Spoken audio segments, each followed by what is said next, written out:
Shall we begin?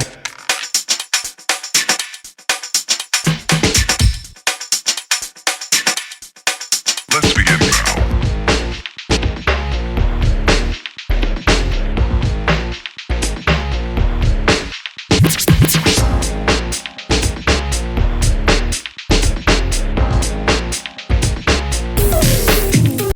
And welcome to Really Random Rants, the show where we do just that. I'm McFly, I'm Kid Fisto, and we are the Random People. These are amazing musicians, and you can't think of their names, did you? No, I can't. This is Les Brown Jr. That's me. And Hi, I'm Erin. And I'm Amanda. We're Letters from Home. and we are at the Les Brown Festival, which is basically amazing music all day long.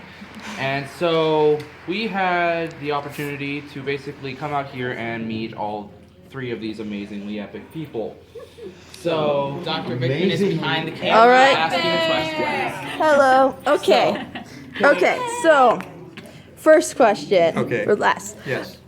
I was watching Gilligan's Island the other day. Was that you in it? Yes, it is. Touch you. Well, okay. When I came out of college, I decided not to compete with my father in music. So he said, "What are you going to do now?" And I said, "I'm going to be an actor." And I got very lucky. And within 6 months, I was signed to a contract to CBS. So I did all their shows. I did about 250 episodes of various shows, from Gunsmoke to Rawhide, and I did 2 series for them.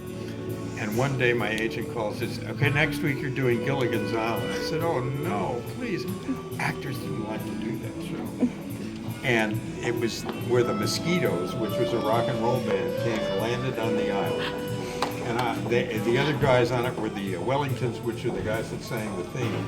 And they couldn't speak because they weren't SAG, Screen Actors Guild. So I had to do all the dialogue. I was bingo.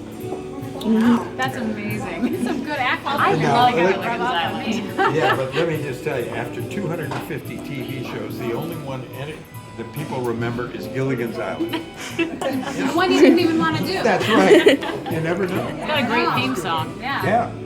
Yeah. So basically my question is, have you been, for both of you, have you been in every state of the United States doing your show work and things like that? Well, I have. I've been lucky enough to do that. Yeah. We're up to 29. So we're not in every state yet, but we're More than half. working on it. We're over halfway there. Oh, yeah, we are. Yeah. But look, they're so young. They'll get the other half. Trust me. Yeah. Well, we're not as young as we think. In fact, we were tied for Mary Ann at Gilligan's Island. What do you mean? I'm just kidding. Yeah. We were around back then. Yeah, right. Give me a break. So, can you tell us a little bit about Letters from Home? Yeah, we started 6 years ago. My father, who was a Coast Guard veteran, he just passed away this last year. He loved the music of the Andrews Sisters. And so the group started out as 3, and we did a lot of 3-part harmony. And then as it continued to grow, we had a lot of third girls come in and out. And then we went to being a duo about 2 years ago. And Amanda joined us just about not even 2 months ago.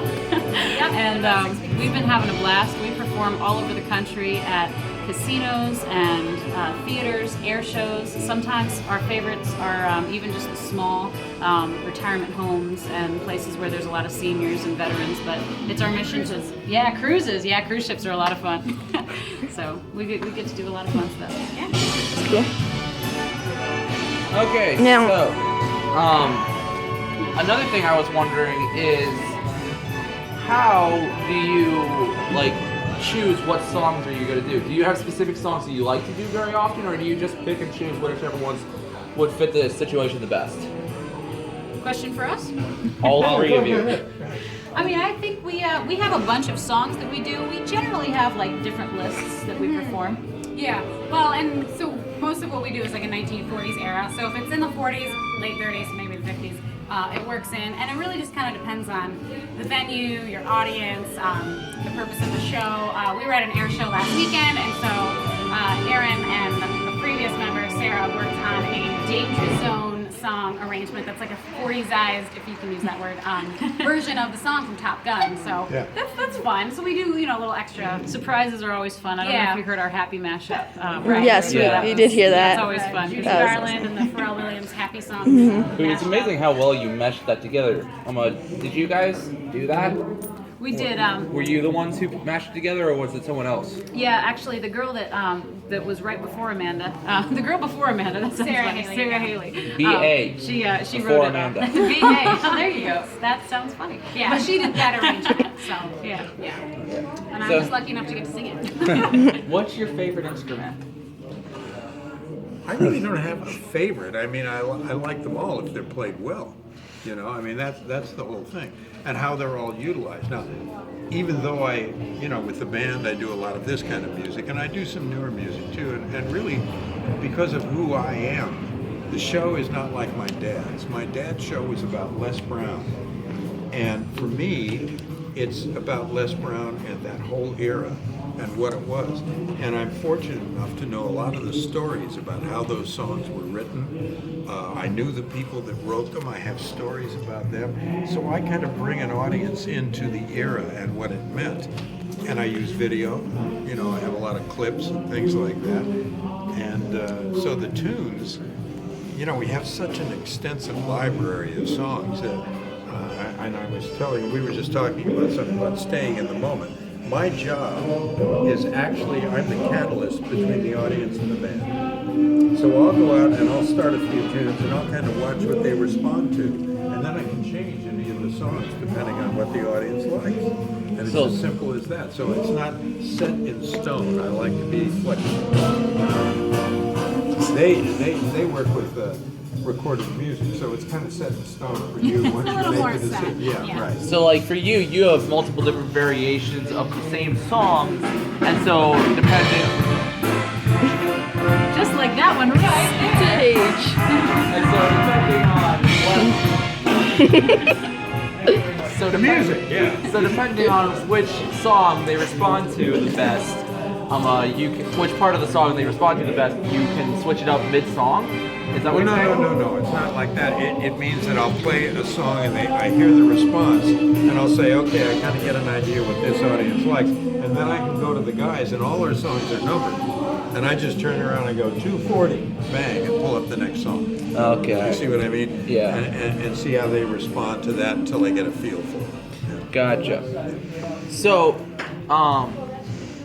with Letters from Home, how quickly did it take off? Was it like a slow thing, or was it like pretty instantaneously big? It was gradual. We when we started out, I was doing a lot of different shows and starting a lot of different things, and I think that I went exclusive with Letters from Home about a year and a half into it. So we really didn't know. We went to the national convention for the VFW in San Antonio, Texas, and performed there. And after that, everybody kind of knew who we were in the veteran community, and then it kind of just happened from there. So it was slow at first, and now it's we can't keep up. In fact, I was looking at my calendar and I was trying to figure out my next free weekend, and I think it's in 2017. So You know what's great about it is how much they enjoy it. And I'm going to bring somebody else in. I'm going to bring this gentleman in because when they were, I got to see him. I walked over backstage while they were performing, and he's handling all the logistics of the music and all that stuff. And he's sitting there and his smiles on his face and say, you know, if he enjoys it that much too, they're going to enjoy it out there. And that's what happens, you know. And you see it every day. And it doesn't get old, does it? It does not. Yeah. It does not. That's a Every great show is thing. different. Yeah. The audiences are different. Yeah. It's great stuff. Just amazing. It's happy. It's fun. It's a fun show.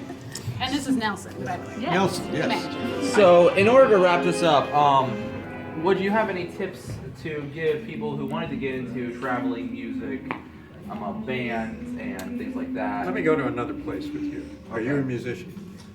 Not particularly. Are you a musician? Yes. What do you play? I play the drums. Give it up. And what about you? I'm learning to play the saxophone. Okay, but look what you're doing, what you're doing is awesome.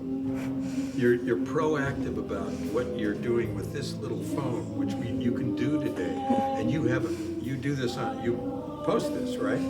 So people can see it. You don't know where that's going to lead, that could lead, I mean, I am a television producer too, you know. If you keep doing this, you can do that. And you can bring the appreciation for what these people do, what I do, what everybody does, you know. Look at my nephew with Phineas and Ferb. I mean, it took him 16 years to get that show on the air, and it's made a whole new life for him. And he started like you did, you know, just with ideas and all that stuff. So that's my advice. You can give him your advice. That's great advice. You know, also, especially if you're starting out as a performer or a musician, do what you're supposed to do.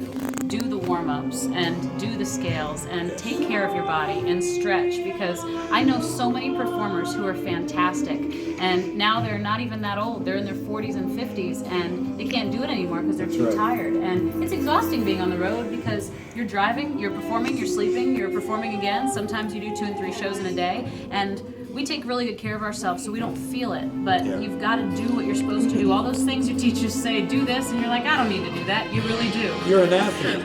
That's basically what you're. It's the same thing as being an athlete. I was telling John Trenner, the guy with me, because when I'm producing a TV show or anything like that, I'm not performing with the band, but I get up every morning and I get to the piano and I use my muscle, right? Because I sing, and I have to keep that muscle there. I also train all the time. I physically train. Today at the hotel, after breakfast, I went downstairs. They have a little gym, so I was able to, and that also alleviates my